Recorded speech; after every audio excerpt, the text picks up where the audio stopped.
ఉద్యోగాలు ఇవ్వాలని చెప్పి గత 2.5 సంవత్సరాలుగా ఖాళీల గురించి జేఏసీ తరఫున ప్రభుత్వానికి ఎన్నోసార్లు విన్నవించుకోవడం జరిగింది. ప్రభుత్వమే స్వయంగా ముఖ్యమంత్రి గారు అసెంబ్లీలో 1,07,000 ఖాళీలు ఉన్నాయని చెప్పింది. ఇప్పటివరకు 33 నెలల కాలం గడిచిపోతూ ఉన్నది. అంటే 3 సంవత్సరాలకు సరిగ్గా 100 రోజులకు టైం ఉంది. ఇప్పటివరకు ఇచ్చినటువంటివి రాష్ట్ర ప్రభుత్వం తరఫున 15,000 కూడా లేవు. ఈ 30 నెలల కాలంలో 30 సార్లు డిఎస్సి గురించి ఇన్ని వేల ఉద్యోగాలు ఇస్తామని చెప్పి ప్రకటించారు. అధికారంలో రాకముందు, అధికారం వచ్చిన తర్వాత కూడా ఓపెన్ కాస్ట్లను ఆపుతామని చెప్పి మాట్లాడింది. కానీ సాక్షాత్తు మొన్న అసెంబ్లీ లోపల ఓపెన్ కాస్ట్లు ఉంటాయని చెప్పింది.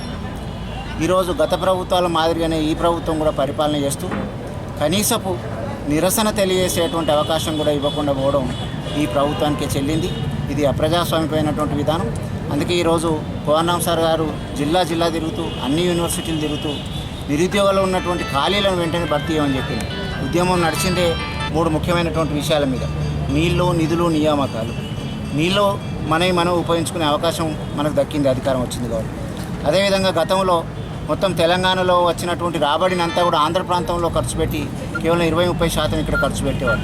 ఈరోజు అది కూడా లేదు. మన చేతిలో అధికారం ఉంది కాబట్టి మొత్తం 100% నిధులను ఇక్కడే ఖర్చు పెట్టుకునే అవకాశం వచ్చింది. అది జరుగుతూ ఉంది. అతి ముఖ్యమైనటువంటిది నిరుద్యోగం తాండవిస్తూ ఉన్నది. దీని గత పాలకులే పాపాలు కావచ్చు, కానీ ఈ ప్రభుత్వం వచ్చినాక కూడా 3 సంవత్సరాలు గడుస్తూ ఉన్నా కూడా ఇప్పటి వరకు వాళ్ళు చెప్పిన ప్రకారంగా సంవత్సరానికి 20,000 ఇస్తే 5 సంవత్సరాల్లో 1,00,000 ఉద్యోగాలు అయితే, కానీ 3 సంవత్సరాలలో ఇప్పుడు ఇవ్వాల్సిన నిజంగా 60,000 ఉద్యోగాలు. ప్రత్యక్షంగా ఇచ్చినటువంటి 15,000 ఉద్యోగాలు మాత్రమే ఉన్నాయి.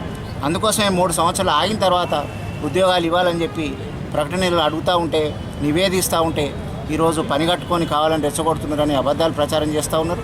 ఒకటేసారి ఎట్లా ఉద్యోగాలు ఇస్తారని చెప్పి ఒక్కసారి ఇవ్వమని ఎవరు అడగడం లేదు. మీరు చెప్పిన ప్రకారమే 5 సంవత్సరాల కాలంలో 1,07,000 ఉద్యోగాలు ఇవ్వమని అడిగినాం. 3 సంవత్సరాల కాలంలో మీరు చెప్పిన ప్రకారం 60,000 ఉద్యోగాలు ఇవ్వాలని చెప్పి ప్రభుత్వ రంగంలో ఉన్నాయి, కేంద్ర ప్రభుత్వ రంగంలో ఉన్నాయి, అదేవిధంగా ప్రైవేట్ రంగంలో ఉన్నాయి.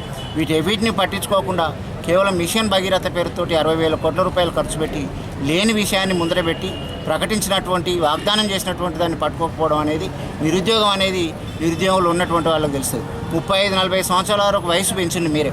40 సంవత్సరాల వరకు వాళ్ళకు 10 సంవత్సరాల పిల్లలు ఉంటారు. ఎటువంటి ఉద్యోగం లేకుండా ఏ విధంగా పిల్లలను చదువుకుంటారు? ఏ విధంగా వాళ్ళ జీవితాన్ని నిలదీస్తారు? డిపెండెంట్ ఉద్యోగాలు ఇవ్వమంటే ఇవ్వడం లేదు. అవి వాటికి రకరకాలైనటువంటి కొర్రీలు పెడుతూ ఉన్నారు. సింగరేణిలో రావాల్సినటువంటి ఉద్యోగాలు ఇంతవరకు ఒక్క ఉద్యోగం ఇవ్వలేదు.